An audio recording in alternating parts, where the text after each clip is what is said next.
Welcome to BRG's ThinkSet podcast. I'm your host, Michael Whalen. BRG is a global consulting firm. We help organizations in disputes and investigations, corporate finance, and performance improvement and advisory. We're a multidisciplined group of experts, industry leaders, academics, data scientists, and professionals. Around the world, BRG delivers the inspired insights and practical strengths our clients need to stay ahead of what's next. For more information about BRG, please visit thinkbrg.com. In this episode of the ThinkSet podcast, we're talking about how well employers are complying with the employment law for remote workers and how BRG decided to look at that question by asking employees. COVID-19 has disrupted usual workplace practices, forcing many employers to institute remote work for employees. But this change didn't just affect salaried employees who may be used to working flexible schedules and at remote locations. How much of a potential compliance problem is this? Today we're joined by Elizabeth Arnold. Elizabeth is a director in BRG's labor and employment practice, normally based in our Emeryville, California office. She's an expert in wage and hour employment practices, a researcher into organizations of various sizes, and an advisor to clients on employment issues for nearly 2 decades. Elizabeth, welcome to the ThinkSet podcast. Hi, Michael. Thanks. Great to be here. So I said you were normally based in our Emeryville, California office. Since we're talking about remote work, where have you been based during the COVID insurgence? Across the bay in San Francisco. So you're in the heart of high tech, and high tech, I thought, had been at the forefront of remote work. So was high tech prepared for it? By definition, the technology companies certainly are in a much better position because it's, in fact, technology that is the tool that's facilitating the remote work. These sophisticated tech companies already have people that may remotely work from home sometimes, maybe not permanently or all the time, but there was already kind of an element to that. I think they already had the systems and structures in place to manage a lot of remote work. However, I will say that there's a big difference in the remote work compliance issues around the salary exempt employees versus the hourly employees.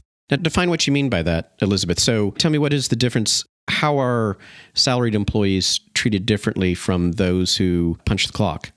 Salary employees do not need to record their work time. So that gives them a lot more flexibility in terms of starting and stopping work, in terms of where they work. It's really focused on the content and kind of what they're getting done as opposed to the hours they're putting in.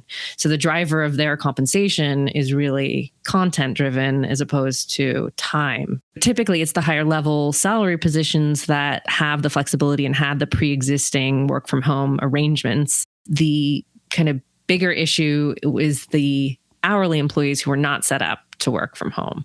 Did many companies have systems and procedures set up to allow non-exempt employees engage in remote work? Some businesses did. I know, particularly, for example, call centers.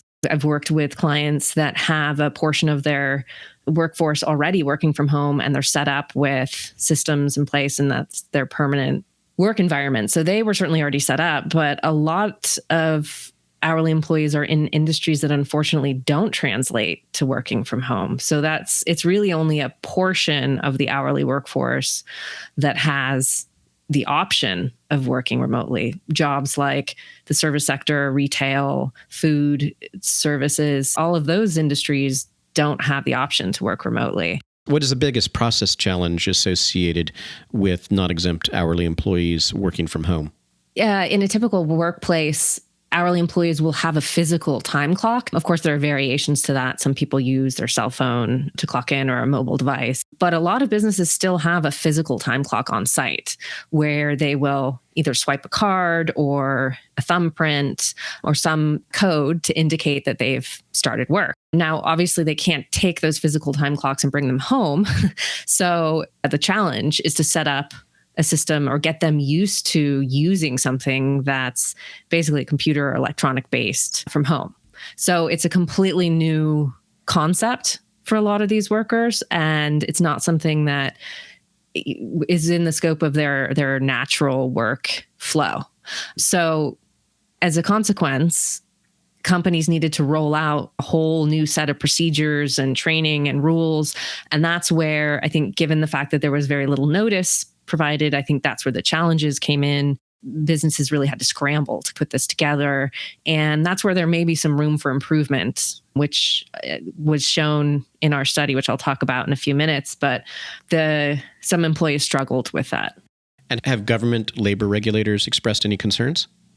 There has been an acknowledgement by the Department of Labor that businesses are struggling with these kinds of systems. In fact, they issued a field assistance bulletin, they call it, in August. They, in this case, is who? The Department of Labor. This is the Federal Department of Labor? Yes. So that's important. So that's a federal agency. Now, I won't get into all of the states have some unique requirements, et cetera. But at the federal level, the Department of Labor actually issued a bulletin reminding employers that you do need to record time and acknowledging the fact that because people are working from home, there may be some start and stop, some interruptions, et cetera, acknowledging that and reminding everyone that they still need to comply with this requirement. So what's the risk here for employers? I mean, what happens if they don't comply?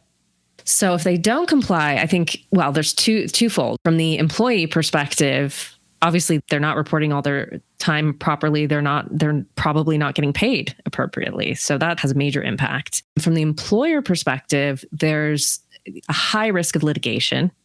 The litigation in this area, which is commonly bucketed into the off-the-clock work area, there are millions of dollars worth of lawsuits and litigation in this area frequently. So in an in-person workplace, it may include things like security checks, bag checks, alarms, walking time, waiting time, all of the kind of filler activities that occur on site. This is kind of somewhat of a new area that employers are facing within the realm of off-the-clock claims. In summary, there's a high risk of litigation, and it's very expensive and costly for employers if they face litigation in this area. So it sounds like compliance is pretty necessary as a preventative measure to avoid these downside risks you've described. How well has it been working? As far as I know, most of the research in this area has been focused on employers and what they're actually doing, what systems they're putting in place. But what is interesting is that really it's about what the employees are doing. So it's not all about just the systems that are put in place. Certainly that's important, but it's more about what the employees are actually doing. We actually decided that it would be beneficial to understand a little bit more about what employees are actually doing when they're working at home. What do they think of the timekeeping systems? Are they using them? Are they entering their time appropriately? What are they including as compensable or actual work time versus not? So that actually is what motivated us to conduct a study of hourly employees working remotely during COVID. So how did you find out what employees were doing? Did BRG put up a Twitter poll or a Facebook survey? No, actually, my colleague and co-author of this study, Dr. Chester Hanvey, and I conducted this research with a high level of scientific rigor, what you would expect in an academic publication. And we certainly leveraged existing research and best practices in social science, which resulted in us collecting data from over 800 employees, hourly employees working remotely across the country. So we had a great cross-section and great participation in the survey, which I think adds to certainly the credibility of the findings and makes them more relevant, I think, to a larger group of employers. And these were diversified industries as well? This wasn't concentrated in any particular sector? You already said it was geographically diverse, but both size of company and nature of industries? Yes, absolutely. So good point. We had individuals across various industries. There was quite a range. We were very pleased with the cross-section by a variety of demographic factors, including geography, industry, gender, age. We had quite a diverse sample.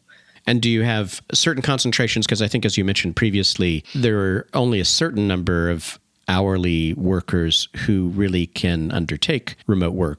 Yes, that's a really important point. So really our study is a subsection of the hourly group of employees, or the hourly segment of workers in the US, only a subsection can actually translate their work into remote. Only a subsection can really work remotely effectively. So this study does not represent or does not include a lot of employees, as you described. And what did you find? Interestingly, we included, just going back to looking at or thinking through from our experience, what are likely to be the factors that are most likely to be drivers. And we identified 4 key factors. So that includes company policy clarity, which is really how clear are the policies, how clearly are they written, and how clearly can they be understood by employees. The supervisor's communication ability. We all know that the majority of communication that gets down to employees comes from their supervisor or direct supervisor. So we felt that their ability to communicate would likely be related to compliance. The third key factor was the usability of the timekeeping system. Historically, we've seen that there can be some complexities in accessing different timekeeping systems, depending on whether they're built into an HRIS system or whether they're a standalone, whether they're require going in through an intranet. There are a range of ways that you can access time clock systems. And we thought that there may be some that are a bit too challenging for folks that may not be used to this kind of system. We called that kind of usability. So the usability of the timekeeping system. And then lastly, we recognize that there's a certain element of individual personality here.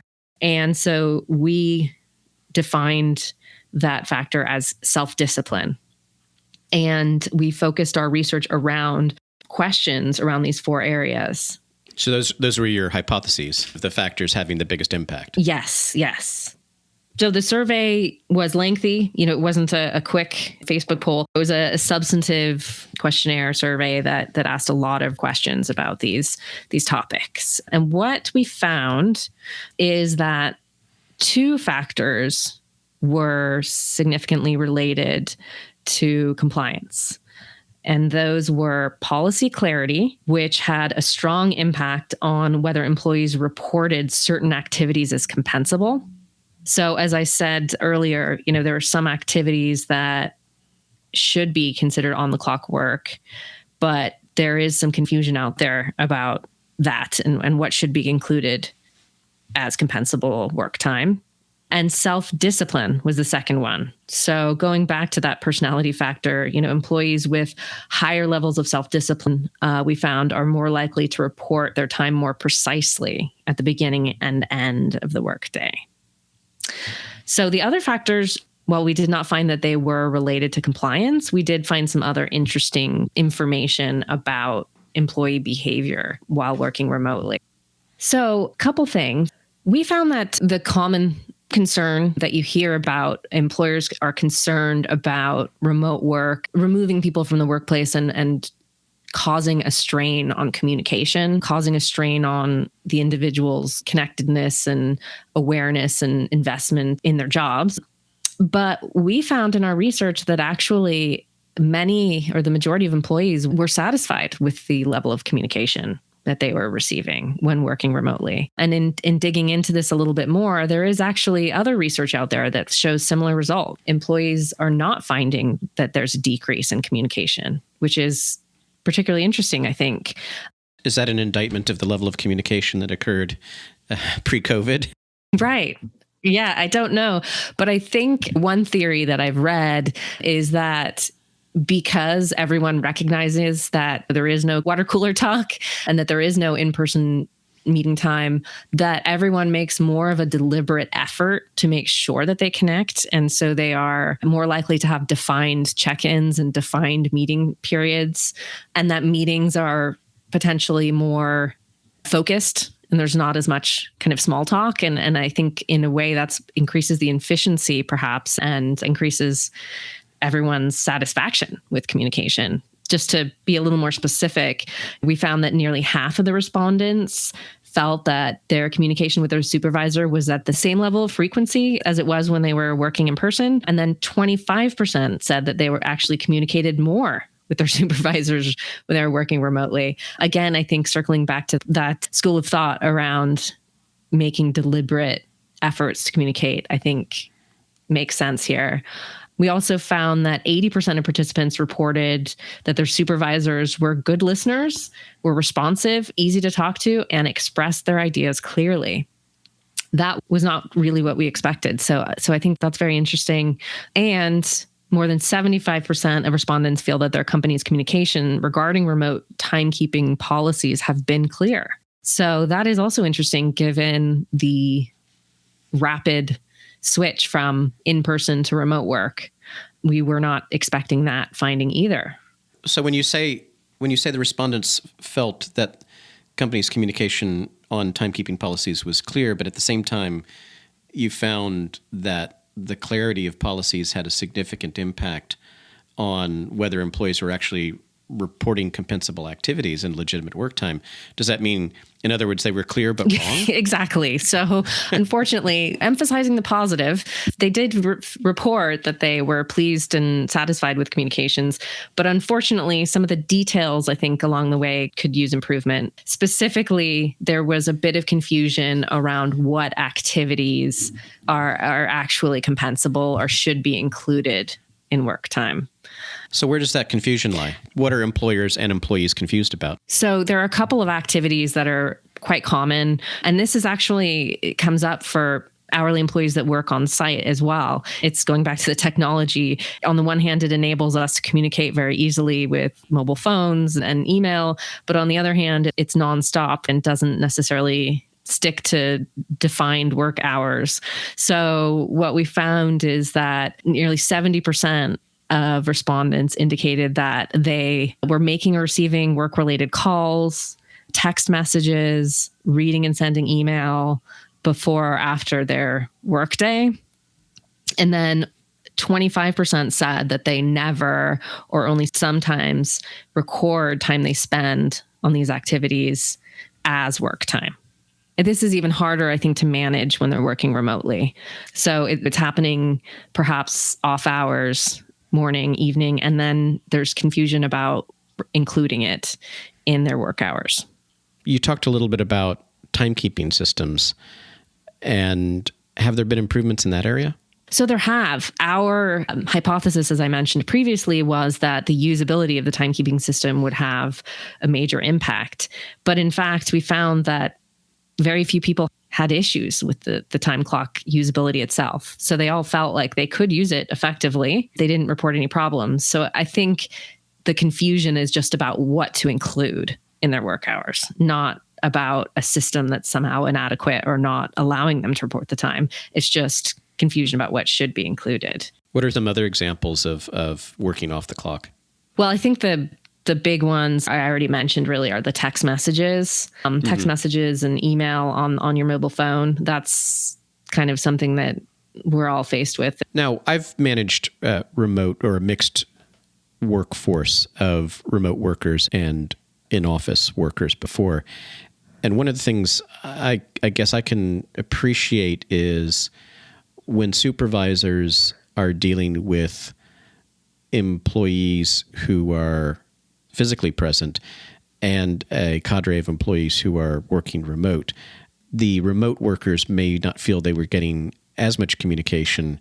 It takes a considerable effort of a supervisor to make sure that they're maintaining the same degree of communication and supervisory interaction with remote workers as they would be their in-office workforce. But I guess if there's an upside to, as you said earlier, COVID-19, everybody was on the same footing. Right. That's true. That's true. But I think as what I've heard, some workplaces that were reopening at one point were kind of staggering the return or only allowing a certain percentage at certain times. That could mirror the scenario you just described. But I think what would come into play there would be, as I mentioned earlier, circling back, that the fact that working remotely, people make more of a defined or definitive effort to make sure that they connect. And the supervisors play a big part in that too. But I think employees as well recognize that they need to ensure that happens. It does put more strain on supervisors though, I think. as I'm sure you may have experienced. So what should employers do now armed with the information from your survey?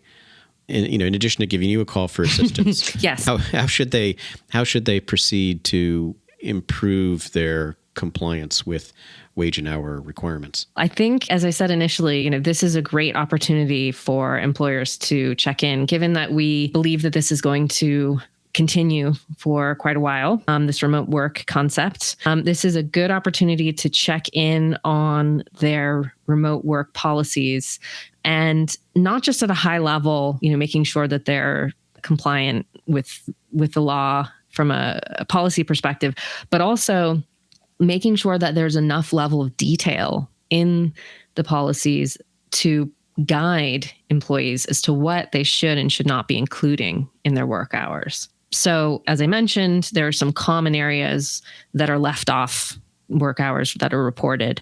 I think employers would be wise to specifically articulate those activities in their policies, even maybe provide examples of a worker who is doing specific activities and then perhaps stops work and then picks back up again later, providing examples as to how that time should be recorded and reported, I think would really help everyone.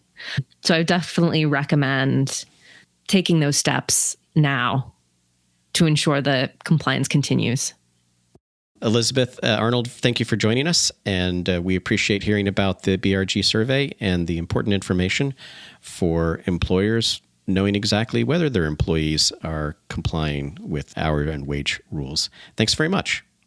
Thanks very much, Michael. This ThinkSet podcast is brought to you by BRG. You can subscribe to the podcast and access other content from ThinkSet Magazine by going to thinksetmag.com. Don't forget to rate and review the show on iTunes as well. I'm Michael Whalen. Thanks for listening.